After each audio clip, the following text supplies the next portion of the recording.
Las Cruces City Council approved Phase 1 of a plan to increase service for Roadrunner Transit. The plan is cost-neutral and changes routes to make them more direct.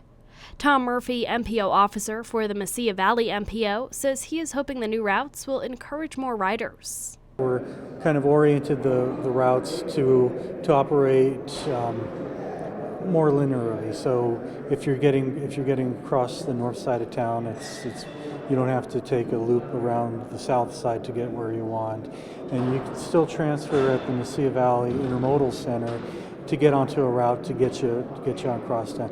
We're hoping that the routes are more direct for the customers. Murphy says they surveyed riders to find out which destinations were important and tried to make it easier for customers to get there. Service to grocery stores, we found among the ridership that was a very important destination. So now each of the routes has at least one grocery store on it, and we would hope that would reduce the need to transfer buses, so that you spend less time traveling, more time getting to where you're going. City Councilor Cassandra Gondara says the new direct service will be more convenient for riders. I think it'll be an important aspect and factor for folks to possibly encourage them, right, to use the bus system. I know that was one of the things that was concerning to them, how long it took an individual to get from point A to point B. Sometimes spending a good half of their day on the bus getting to and from places. The City Council also approved a plan for additional phases to be passed in the future, including extending service to 8 p.m. and increasing Saturday and Sunday service. Gondara says increasing hours even later than 8 is something that needs to be seriously looked into to help people get to and from work.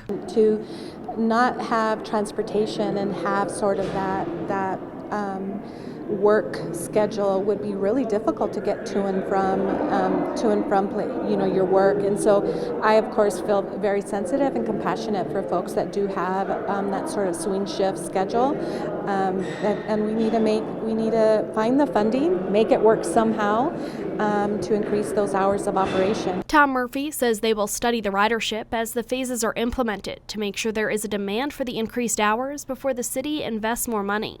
And this will give us metrics to show us how well the system is performing.